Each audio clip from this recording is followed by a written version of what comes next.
Hello and welcome along to another episode of this FM22 One Club story from Hemel Hempstead Town with me, Daniel.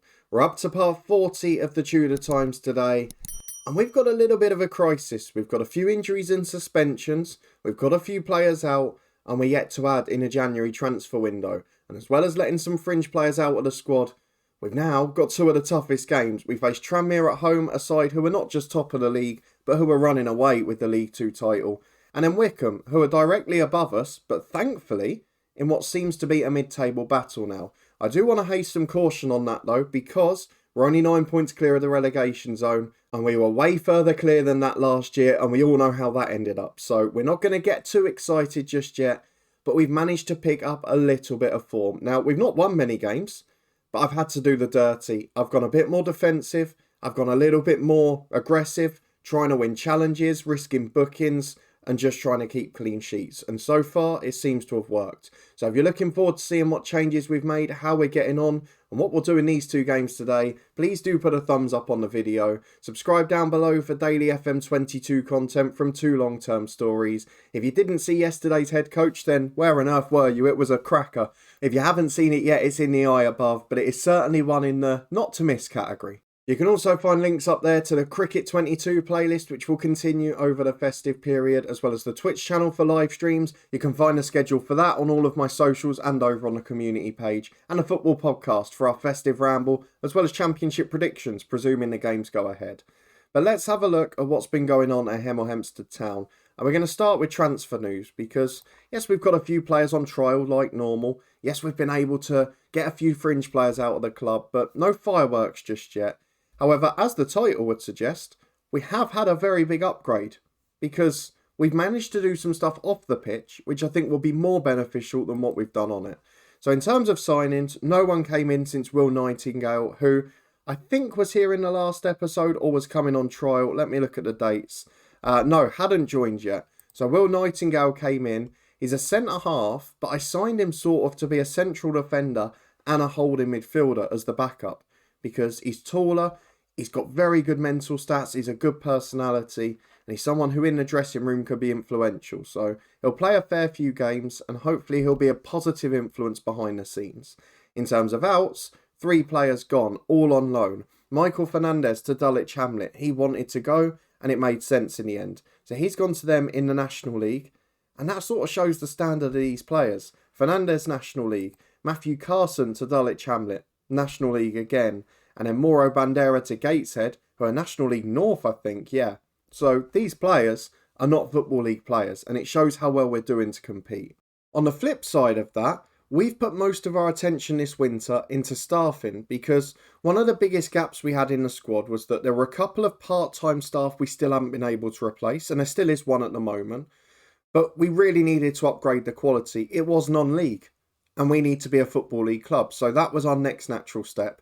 And we've brought back a man who knows Kenilworth Road very well, and someone who, based on their career trajectory the last 4.5 years, I'm very surprised we've been able to get. If we go to look at all of our staffing now, latest additions include, and I'm going to skip some of the bigger names to go down to the coaches here, or the bigger roles I should say. Nathan Jones, current Luton Town manager in real life, had a spell at Wycombe, had a spell at Port Vale in League 2, he got sacked earlier last season, and he's not got another job. So great personality, excellent coach, an excellent fitness coach, which we were looking for. We had to bring him in, 625 quid a week, and I've got a championship manager as my number 3 essentially. So Nathan Jones is part of the coaching staff. You can already see it's a massive upgrade to what we had before. We've added to that a little bit further as well. Andy Woodman as a goalkeeping coach. Big upgrade on what we had previously. Again, personality a massive factor. Hopefully he'll get the best out of Ryan Boot as well. Managing Bromley in real life was linked with a Hartlepool job, I think, too. So he's another good manager. We've got people that can help us on the sideline. People with tactical knowledge. People that can help put our game plans into action because they know what it's like to do it.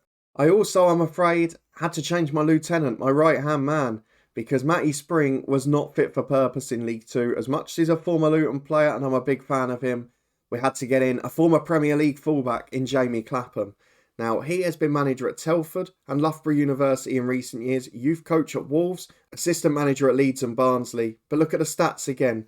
Excellent defensive coach, which we needed. Brilliant motivator, good people management, and good judgment too. He's everything we wanted in an assistant. And again, that tactical knowledge, very important. And the managerial experience too.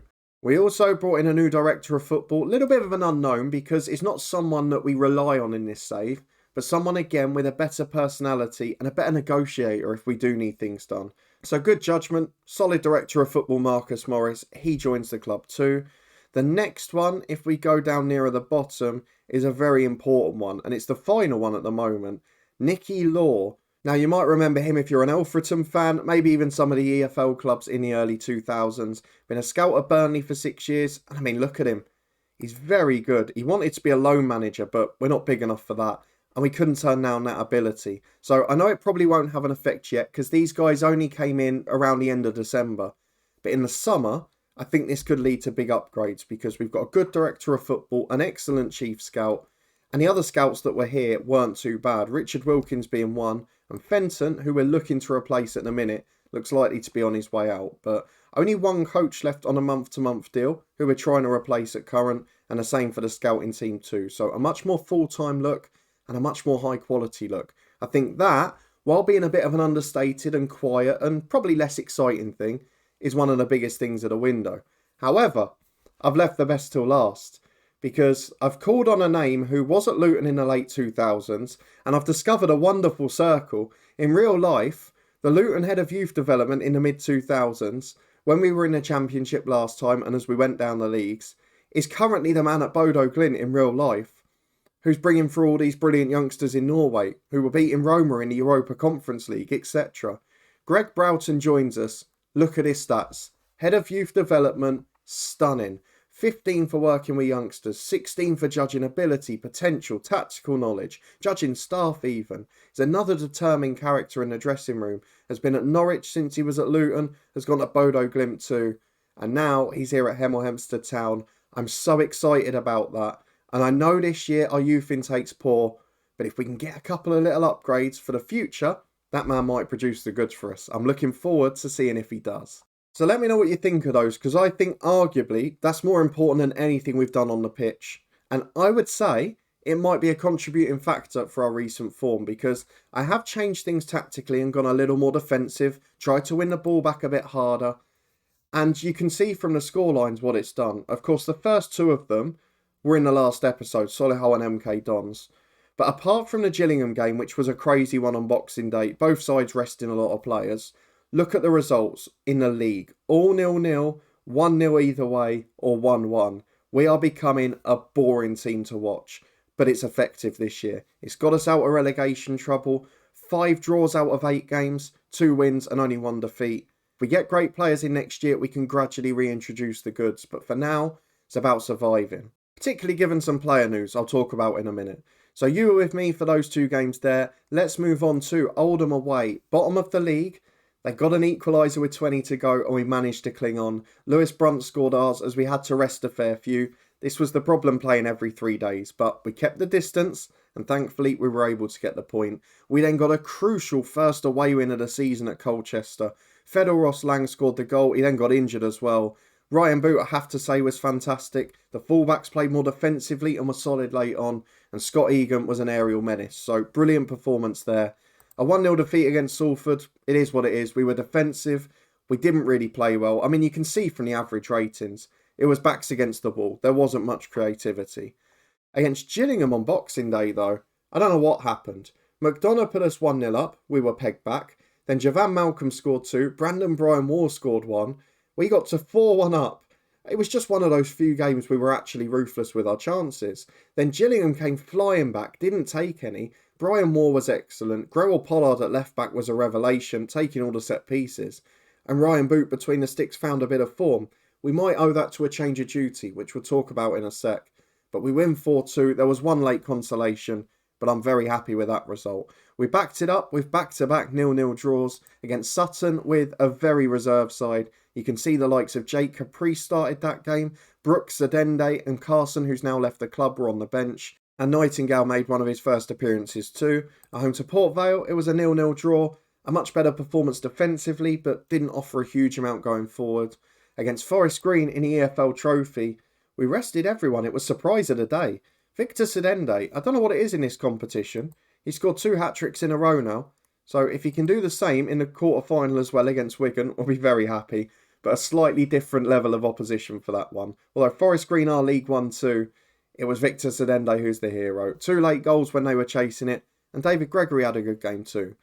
Then the big one. A 2-0 win against fellow League 2 side Northampton Town in the FA Cup. A 3rd round victory in a very fortunate draw. Boot again had a good one, but Garbutt and Malcolm scored the goals. Malcolm seeming to find a little form again. And to be fair, although we got a good 4th round tie, it's not the biggest in the world. We face Championship side QPR, will be a big game for us, but maybe winnable. If not, maybe a slightly disappointing one, because I doubt it'll be on TV, and I doubt it's going to raise much money. But that is pretty much as good as we could hope for. We've had to do it the dirty way. Let's have a look at the tactics to see what I mean by that. We've dropped to a balanced mentality. We've dropped ourselves out of possession. We're not pressing more. We're not preventing a short distribution. We're not staying on our feet. We're being a bit more aggressive in the challenge. I wanted to prevent those crosses. And that's been the main aim since the last episode. So virtually no instructions. We're just sitting in a base of a shape. But you can see we're missing a few stars today. So how will we get on? Let's go and find out. So remarkably, after where we were earlier in the season, we are down to a bare 18 today of fit players because Lang's tired and Armstrong's injured. You'll also notice a key omission in midfield because Norwich recalled Hazeman because we weren't playing him in defensive midfield. One of those things. So he's out today. Egan and McDonough, 2 of the best players on paper, are out too. And as a result of that, Brian Waugh's having to go out to right back. Attacking subs, we've got no wingers other than Jordan Ibe, who looked like he was going out on mutual termination last week. We've even had to chuck a keeper on the bench. But still, we've made some tactical tweaks. We've got a goalkeeper on defend in Ryan Boot now. No more sweeper keeper. And look at the effect it's had on his form. He's between the sticks with Brian Waugh and Garbutt the fullbacks. Rowe and Marshall the centre-halves. Nightingale in a holding role for the injured Egan with Davey and Nydam alongside him. And then Stevens, Joseph and Malcolm the front three. Hopefully able to make an impact. But against the top side in the league, I think we've just got to keep the score down. Keep the confidence high. And this is a test for the tactic. If we only lose 1-0, it's working pretty well. Some good players in this Tranmere team. The likes of Jane up front scored against us earlier in the season. Hungbo was great too. Kieran Morris still there. Ryan Watson skipper. Bryce Asana, former Wrexham man at fullback. Lot of quality. They've even got a good bench. Some solid League 2 players from clubs that got relegated. So let's ask the lads to carry on where they left off. I'm sure we won't be able to do this twice in a row, but we'll give it a go. Well, in fairness, this has been about the best first half we could have hoped for. We've gone through the whole thing. No shots on target for Tranmere, only a couple for us. And no highlights. Couldn't ask for more than that. I know it's boring to watch, but another 45, and it's an essential result again. We're doing really well defensively here. There is a question at this stage. Are we going to tire? Are we going to let in silly set pieces? Great block from Stevens there. It was offside anyway. I was about to take him off because he's not having a good game. But he does make a crucial one. Let's see what changes we can make with about 25 minutes to go. Stevens is on a yellow and not playing well. Malcolm's had a poor game, so Sedende on. Jordan Ibe getting a rare appearance on the right wing. And the last one, we'll leave 10 more minutes. But probably going to be Tristan Nydam. Well, Nydam's legs are starting to go, so I think it's only fair we take him off. Lewis Brunt will get a run out there. Can we hold on? And can we see off the most boring game of all time? I do just want to quantify with 5 minutes to go, as we've still restricted Tranmere to no shots on target. We have had better games than this. I know they've been low scoring, but there's been more than one highlight. However, we are into stoppage time, and against most opposition I wouldn't do this. But we're playing Tranmere, who are top of the league at a canter. If we can nick a point out of this, it's a very, very good result. And as a result, we're going to drop back a little bit. Get everyone onto supporting duties, bar Victor Sedende up front. We're going to time waste, we're going to be disciplined, and we're going to make sure we don't lose that goal. Because clean sheets at this point are so crucial. 3.5 minutes of stoppage time to go. Please let us hold on. It's a free kick for Hemel Hempstead. It could get even better. Rose at the back stick. Heads just over the bar. I mean, the stats would suggest we've had the better chances, but we've not really had enough where we can say we should have won this game. I think a draw's a fair result, and Tranmere haven't done enough to win it. And as the side who are top of the league, the onus is on them to do so. But there's 30 seconds left, and we've conceded late goals before. Jordan Ibe, though, working so hard to win it back. now rated 1.5-star ability. And he's still working hard. He's the best player since coming on. Garbutt's chasing this one from Morris. Gets there first. Back to Ryan Boot. And what's Jordan Ibe done to get a 7.2? That's also of interest. Sedende brings it down. We're up to full time. A very forgettable game, but a very important point. Hemel Hempstead Town 0, Tranmere Rovers 0. And that little bit of tackling seems to make a difference. Prevent some of those crosses. We sympathise with the lads. It was one of those days, but I'm really pleased. A few days' time till we play Wycombe. Hopefully, we can nick a goal at the other end in that one. See you in a minute. Fitness test time ahead of the second game of the day. Luke Armstrong is back. Scott Egan, probably not quite. I'll save him for the weekend. There is some good news on him though. He signed a new 3.5-year deal up to the end of 2029 and he's improving exponentially. I think he's going to be our first big star and I think he's going to be our first big sale. If we can get up to League One before the last year of his contract, I wouldn't bank against him being my first £1 million man. We're trying to retrain him now as a box-to-box. He's improved really well in the defensive role. But with Hazeman gone, I want him to step forward and use some of those physical attributes. We'll see if it works out or not. For now, though, let's go and get into the second game. We're at home to Wycombe. It's still 14th v 13th. And it's still 9 points to the relegation zone. So we could really do with picking up a win. If not, as long as we can keep that unbeaten run going, all is well in the world. Let's see who's fit to bring back in. There are a couple, thankfully. So we'll be back in a minute with a slightly strengthened 11 to go and face a mid-table rival in League 2. Right then, a couple of reserves out of the squads. I'm just trying to freshen things up a little bit as we go along without making too many big changes. So I've taken a slight risk on Brian Waugh. We've got Ross Lang back on the bench, Armstrong back on the bench, and we've dropped down Davey and Marshall. And the rest of the lineup picks itself. So Kobe Rowe playing instead of Marshall just because of the match load. The same in midfield for Davey and Brunt. But our 11 for today is Ryan Boot in goal. McDonough and Garbutt the fullbacks with Rowe and Ryan Waugh as centre-half. Nightingale, Nydam and Brunt the midfield three. Stevens, Joseph and Malcolm the front three. Interestingly, Lewis Brunt's wanted at the moment. Now, Southend paid big money for Brooks in the summer. Brunt's 25 and not a first teamer. If we can get him in for a few games in January and get interest in him, I'll take the deal. Let's go and get into the second game though. The results on the pitch, all that matters at the moment. Just the two changes from the last match, but a crucial return for McDonough at fullback is always important for us. He's got that height at the back post, he's got that ability, and he's got the engine too. We're into the first half. Wycombe have already done better than Tranmere and had an early shot on target, but no highlights yet. Let's keep it like that for a while. Well, a quarter of the game gone. It's been a very quiet one again, and now we've got a throw in on the right-hand side. McDonough into Joseph. Good header. Norman saves well down to his left and does very well to hold it in truth. So it's a long kick forward by him. Nightingale can bring it down. That's the benefit of having a centre-half there. It just drops into that position and covers Rowe till he's back as McDonough finds Brian Waugh. Goes short to Rowe. Had a little bit of a renaissance in recent weeks after looking like he was down and out. And with him and Jordan Ibe and the likes, they've got poor ratings, but they're still performing. And while that's the case, they'll be involved in the squad. As Brunt gives it to Nightingale. Back to Rowe. He goes forward to Nightingale, into Nydam, into that preferred centre midfield role to Jordan Stevens. And it's the opposition's keeper's turn to make an error. Thank goodness for that. We've seen Ryan Boot do 4 or 5 of those this season. And that one has gone straight under the keeper. Jordan Stevens will now have a rare good rating. And given our recent defensive record, we might have just nicked a win. Fingers crossed, eh? As it's a free kick on the right for Garbutt into the front post, headed away by Campbell to Pendlebury. The one thing he's got is an exceptional engine and a good pass of the ball, and he finds McDonald out on the right. Don't let this be the game we start conceding. There's a man unmarked in the middle. The centre-halves were all going back, but at no point did any of them go and mark Brandon Hanlon. I'm not quite sure what's gone on there. I hope the set pieces haven't reset again. Because in a game we've been dominant, in a game we've been comfortable, it's a ridiculous defensive error. And again, Hanlon was stood in the 6-yard box. No defender went back to mark as Nightingale gives it to Brunt. Out wide to Joseph on the left-hand side. He's got support from Garbutt but goes alone. Delivers in early. It's a great ball. No one really attacks it. McDonough gets it on the right though. To the back post. Grimmer heads clear.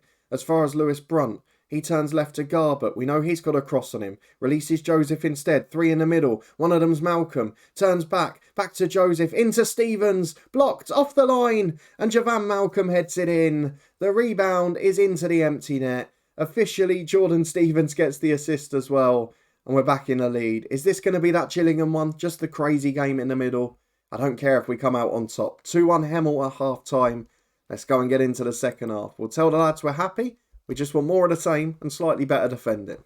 Well, in the circumstances, this has been a very good performance. Brian Moore is starting to struggle physically now. We might have to take him off in a minute, as Rowe defends across well there. Joseph brings it away. There's a man over on the right if he can find them. Having a wonderful run here. Ryan Joseph all the way. And his shot's just wide of the post. He has run out of steam himself now. So I'm going to take off the tired legs. Marshall will come on for Brian Moore. Slight weakening of the team. And then we're also going to take off Joseph for Ross Lang, who makes his return. We'll give it 5 more minutes, see who needs to be off last. And hopefully we'll see out the game. Nydam is starting to struggle a little bit. So I think we might give him a go, although the same applies for Nightingale and a couple of others. So let's put Brunt into the holding role. We're going to take Nightingale off for Harry Brook. And we're going to try and have the freshest legs possible on the pitch. Brook will go as the centre midfielder. Nydam box to box. Can we hold on? Let's see if we can. 10 minutes to go. Wycombe not offered much bar that counter-attack. Ryan Boots had an average game again. And we might have to get the time wasting on. Because 4 points could be an exceptional return. And probably a relegation saving return from these ones. If we can get ourselves that 10, 11, 12 points clear, you can start to relax. Lang is going to go on to a support duty. Stevens the same. And I'll go as far as to drop them back here this time as well. I think that's actually Stevens' best position, but I can't go that defensive normally. We're going to put Brook in as a support duty in the middle. To be fair, we might as well put Nydam as a playmaker. What else can we do? Time waste. Be disciplined. You all know the drill. We're going to have to do it a lot the way we're playing now because we're not going to be more than 1 goal ahead in most games. We're going to slow it down. We're going to hold our shape. Let's see how we get on. 3 minutes of stoppage time to a crucial 2-1 win against Wycombe. There it is. That is so important. And what a tactical turnaround. I know it's not the most exciting to watch, but my God, is it effective. We're up to 13th place. We're 12 points clear of the relegation zone. And it's starting to look like a good season. We're going to have to rest a few in the next game at the weekend. But hopefully we can just add 1 or 2 before the end of the window. And maybe then even focus on the FA Cup. And that is what we're going to be back for. It's not far in the future, I know, but QPR are home, a championship side in the 4th round of the Cup. Probably one of the biggest games in our history. Lincoln away, armed with Ashley Fletcher, armed with a pretty big promotion push at the minute. They're going to be 2 very big games. So we'll be back for those. If you did enjoy this episode, please do chuck a thumbs up on it. 2 very good performances, but let me know what you think of the tactical changes. The protection we're offering for our defence now, is it the right method? It certainly looks like it is. We're not conceding many, but is it going to be long-term success? That's what I'm not sure of. Let me know what you think of the coaching additions too. Any areas we should improve before the end of the window. And if you want to stay up to date and find out how we do, as well as those 2 games, a big FA Cup one next time out, we will reflect on the end of the January transfer window. And subscribe down below and turn that notification bell on for daily FM22 content. We'll be back tomorrow in the meantime for the head coach. And if you did see yesterday's, you know it's going to be a very important one in our career. We will have a day off for Christmas Day, so this is back in 3 days' time. And I hope you'll come and join me for it. In the meantime, I hope you have a very good festive break. There will still be a Cricket 22 video on Christmas Day as well. So we're not going to leave you empty-handed over here. But a massive thank you for watching. Links in the eye above to anything you might want to see. And I'll see you next time on Boxing Day for 2 massive games, including the biggest FA Cup tie of our career. I'll see you there.